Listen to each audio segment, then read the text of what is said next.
Ready, black. And take black. Ready, graphic. Take graphic. Ready, 3. Up audio.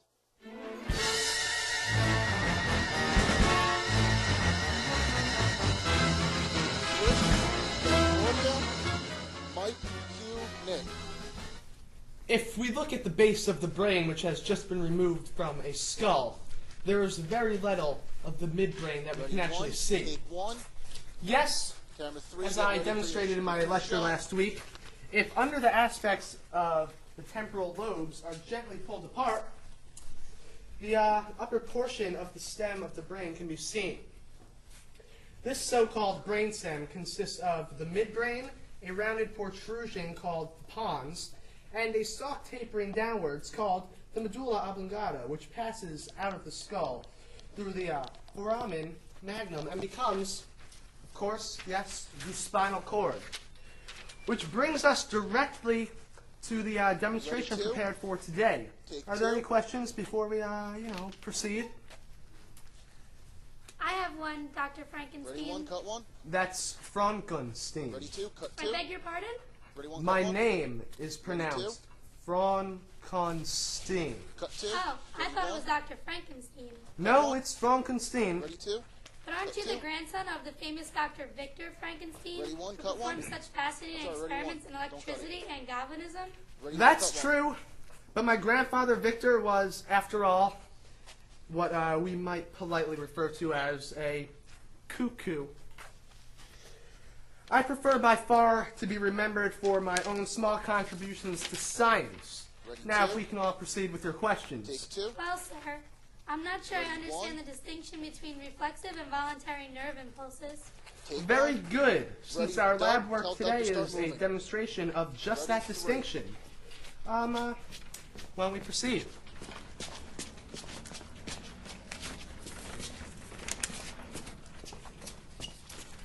Mr. Hilltop here, with whom I have never worked, There you go, I've one. Good job, one. I've never given instructions to him before, has graciously offered his services for this afternoon's demonstration. Mr. Hilltop, Yes, sir. Ready, 3. Take 3. have we ever seen each other before this Ready, 1. afternoon? Take 1. No, sir. Ready, 3. Tell Take them. 3. Ready, 1. No, I Take have 1. not. Do I lie? Would you be so kind enough to hop off this table onto your feet and Ready, stand 3. behind this Take table? 3. Mr. Hilltop, Pan to would the you left and zoom in. please raise your left knee? You have just witnessed a voluntary nerve impulse. It begins as a stimulus from the cerebral cortex, passes through the brainstem, and then to the particular muscle involved. Mr. Hilltop, you may lower your knee. Reflex movements are those which are made independently of the will, but are carried out along pathways which pass between the periphery and the central nervous system. You filthy, rotten, yellow son of a bitch!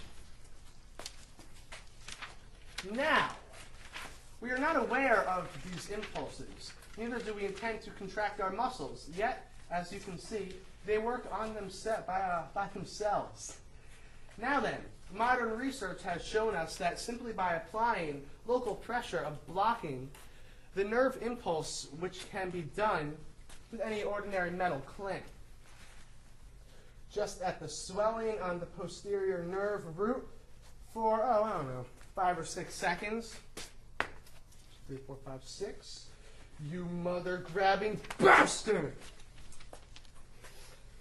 All communications are shut off. Similarly, damage to the nerve will mean that not all the impulses can get through, and there will be weakness of a muscle or a muscle group, with some loss of skin sensation on the area of our mechanical magnificence. If there's not a continuous stream of impulses, we would collapse like a bunch of broccoli. Thank you. Thank you. 1 medium, medium In pulse, please. conclusion, it should be noted that more than common injury to the nerve roots is always serious, because once a nerve Ready, fiber is severed, there is no way to regenerate life back into it. Are there any more questions before we Take 2. leave? Dr. Ready, Frankenstein, 3. Take Yes. 3. isn't it Ready, true two, that take Darwin preserved a piece of vermicelli in a Ready, glass 3, take case 3. by some extraordinary means? It actually began to move with voluntary motion? A piece of what? Vermicelli. Are you speaking of the worm or the spaghetti? Why, Ready, the two, worm, take 2. sir. Ready, 3.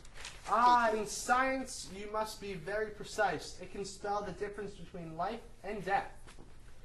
Yes, it seems to me I did read something about that Ready, two. when I was a student. But you have to remember that a worm, with very few exceptions, is not a human being. Take 2. But wasn't that the Ready, whole 3. basis of your grandfather's work, sir? The reanimation of competent parts? Take 3. My father was a sick man. Ready, 2. Take 2. But aren't you the least bit curious about it, Ready, Doctor? 3. Doesn't the secret of life hold any intrigue for you? Take 3. You are talking about the gibberish ravings of a lunatic mind. Yes, but sir, if it could be get him accomplished, to wouldn't sit. that eliminate disease from the human frame and render man invulnerable to any but a violent 1. death? Take 1. How old are you, Ready, two. young lady? Take 2. 19, sir. Ready, 1. Take 1. 19, my dear young woman. Once the human organism has ceased to function, Two. nature has deemed that creature to be dead. But look at Take what's 2. been done with hearts and kidneys. Hearts and kidneys are tinker toys compared to the central nervous system. Ready, 2. Take 2. But sir, Ready, 1. Take 1. I'm a scientist, not a philosopher.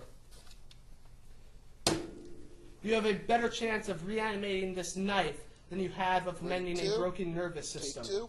but your grandfather's 1. work, sir. Take 1. My grandfather's work was doo-doo. Dead is dead. There is only one thing I am interested in, and that is the preservation of life!